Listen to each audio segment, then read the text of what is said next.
ఈరోజు మన శ్రావణీస్ కిచెన్లో మోస్ట్ పాపులర్ మద్రాస్ స్టైల్ మిక్స్చర్ని ఈ వీడియోలో మీతో షేర్ చేసుకోబోతున్నానండి. ఈ మిక్స్చర్ చాలా రుచిగా కరకరలాడుతూ చాలా బాగుంటుంది. ఒక్కసారి చేసి పెట్టుకున్నామంటే 2-3 వారాల పాటు తినేయచ్చు. స్పెషల్లీ ఎవరైతే రోజు స్నాక్స్ చేయడం వీలు కాదో వారు అప్పుడప్పుడు ఇలా మిక్స్చర్ చేసి పెట్టుకుంటారు. అంతేకాదు పండుగల టైంలో కూడా ఇది స్పెషల్ అన్నమాట. అలాగే ఇలా చేసిన మిక్స్చర్ని చుట్టాలు వచ్చినప్పుడు వెంటనే సర్వ్ చేయడానికి కూడా పర్ఫెక్ట్ గా సరిపోతుంది. మరి ఆలస్యం చేయకుండా అల్టిమేట్ టేస్ట్ తో ఈ ఫేమస్ మిక్స్చర్ ని ఈజీ స్టెప్ తో ఎలా చేయాలో ఇప్పుడు చూసేద్దాం రండి. స్టెప్ 1లో మనం పిండిని కలిపి పెట్టుకోవాలి. ముందుగా కారపూస పిండిని కలపడానికి ఒక గిన్నెలోకి 1 కప్పు శనగపిండిని తీసుకోండి. ఇందులోనే కారపూస మంచి కరకరలాడుతూ రావడానికి 1/4 కప్పు పొడి బియ్య పిండిని తీసుకోండి. దీంతో మనకు కారపూస అనేది మంచి క్రిస్పీగా వస్తుంది. అలాగే ఇందులోనే 1/2 టీ స్పూన్ కారం, 1/2 టీ స్పూన్ ఉప్పుని లేదా మీ రుచికి సరిపడా ఉప్పుని తీసుకోండి. 1/2 టీ స్పూన్ పసుపును, మరో 1/2 టీ స్పూన్ ఇంగువను తీసుకొని వీటన్నిటిని ఒకసారి బాగా కలపండి. ఇంగువ వేయడం వలన టేస్ట్ అనేది చాలా బాగుంటుంది. అలాగే మనం తిన్నప్పుడు కూడా పొట్టకి హాయిగా ఉంటుంది.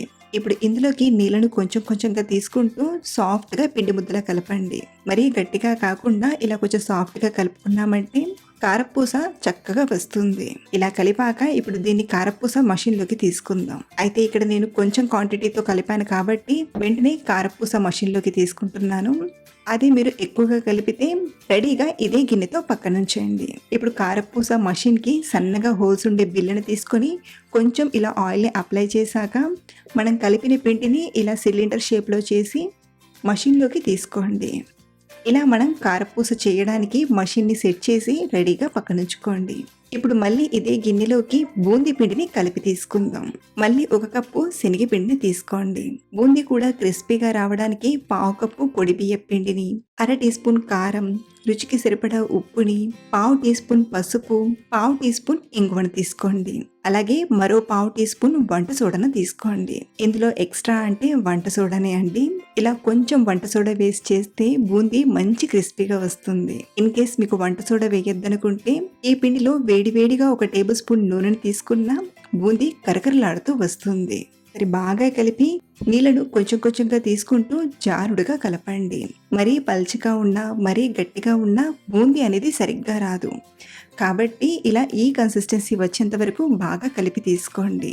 మనకు ఈ థిక్నెస్ ఉందంటే బూందీ చక్కగా వస్తుంది.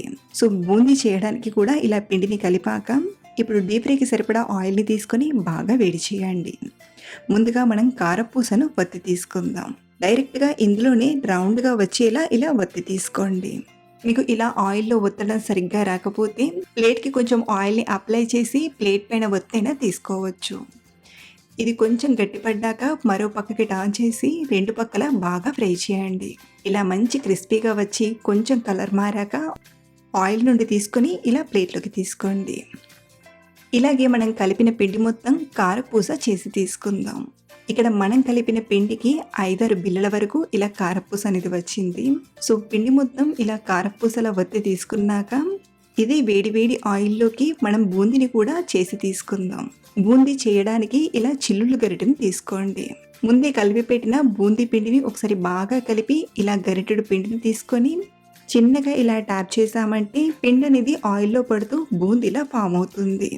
ఇలా ఆయిల్లో ఫ్రై చేసేంత బూందీని తీసుకున్నాక మంటను మీడియం ఫ్లేమ్లో పెట్టి బాగా ఫ్రై చేయండి. ఇది బాగా ఫ్రై అయ్యి క్రిస్పీగా వచ్చి లైట్గా కలర్ మారుతుంది అనేటప్పుడు ఆయిల్ నుండి తీసుకోవడమే. చూడండి మంచి రౌండ్గా పూసగా బూందీ ఎంత చక్కగా వచ్చిందో. ఇలాగే మనం సెకండ్ టైం బూందీ చేయడానికి ఫస్ట్ వేసిన బూందీ గరిటెను కడిగి కానీ లేదా పైనున్న పిండిని తుడిచి కానీ మళ్ళీ సెకండ్ టైం చేసుకోవాలి. అలాగే మనం బూందీని ఎప్పుడు ఫ్రై చేసినా ఆయిల్ బాగా వేడిగా ఉండాలి.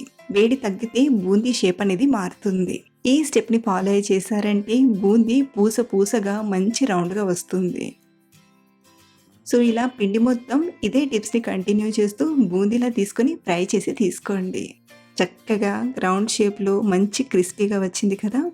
సో ఇలా బూందీ కూడా రెడీ అయిపోయాక ఇది ఆయిల్లోకి లావ్ అటుకులను 1 అరకప్పు వరకు తీసుకొని బాగా ఫ్రై చేయండి. సన్నటి అటుకులు కాకుండా అటుకుల ఉప్మా కోసం వాడుతుంటాం కదా, ఆ అటుకులను తీసుకొని ఇలా బాగా ఫ్రై చేసి తీసుకోండి. మళ్ళీ ఇదే ఆయిల్‌లోకి ఒక 3 టేబుల్ స్పూన్ల పల్లీలను తీసుకొని బాగా ఫ్రై చేసి తీసుకోండి.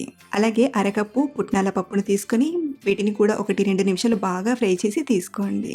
అలాగే జీడిపప్పు పలుకుల్ని కూడా ఒక 2, 3 టేబుల్ స్పూన్ల వరకు తీసుకొని కొంచెం ఎర్రగా అయ్యేంత వరకు ఇలా బాగా ఫ్రై చేసి తీసుకోండి. కచ్చా పచ్చగా దంచిన వెల్లుల్లిపాయల్ని ఒక 9, 10 వరకు తీసుకొని కొంచెం ఎర్రగా అయ్యేంత వరకు ఫ్రై చేసి తీసుకోండి. ఇప్పుడు ఇందులోకి ఒక పిడికెడంత కరివేపాకును కూడా తీసుకొని క్రిస్పీగా అయ్యేంత వరకు ఇలా ఫ్రై చేసి గిన్నెలోకి తీసుకోండి. ఇప్పుడు ఇందులోకి మనం ముందుగా ఫ్రై చేసిన కారపూసను కూడా చిన్న చిన్నగా క్రష్ చేస్తూ ఇందులోకి తీసుకుందాం. మీకు మరీ చిన్నగా చేయాలనుకుంటే నేను ఇక్కడ చూపించిన దానికంటే కొంచెం చిన్నగా అయినా చేయొచ్చు. ఎలాగో కలిపేటప్పుడు విరిగిపోతాయి కాబట్టి ఇక్కడ నేను నార్మల్గా ఇలా తీసుకుంటున్నాను. ఇప్పుడు ఇందులోకి అర టీ స్పూన్ కారం, కొంచెం ఉప్పును తీసుకొని అన్నీ కలిసేలా బాగా మిక్స్ చేయండి. సో ఇలా అంతా కలిసేలా ఒకసారి చక్కగా కలిపి కొంచెం తీసుకొని టేస్ట్ చేయండి. మీకు ఈ టైంలో ఉప్పు, కారం ఏమైనా కొంచెం తగ్గినట్టు అనిపిస్తే పైనుండి వేసి కలిపారంటే సరిపోతుంది. సో నోరూరించే ఈ మిక్స్చర్ని ఇప్పుడు ప్లేట్లోకి తీసుకొని సర్వ్ చేద్దాం. సో మీరు కూడా ఇంట్లో ఏదైనా మంచి స్నాక్ చేసి పెట్టుకోవాలనుకుంటే ఈ మిక్స్చర్ని తప్పకుండా ట్రై చేయండి. మరిన్ని టేస్టీ అండ్ సింపుల్ రెసిపీస్ కోసం మన ఛానల్ని ఫాలో అవ్వండి. Thank you for watching.